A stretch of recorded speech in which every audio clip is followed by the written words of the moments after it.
সবসময় ধুলো ও ধুলো কি বলে ওই যে ইয়ে দিল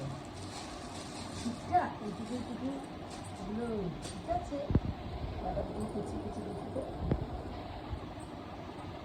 স্বাদ ভালোই খারাপ না এগুলো তো বাজারে 100 টাকা করে কিনতে হয় আর এখানে টিভিতে কত নিয়েছে 175 টাকা খারাপ না কোয়ালিটিও খারাপ ভালো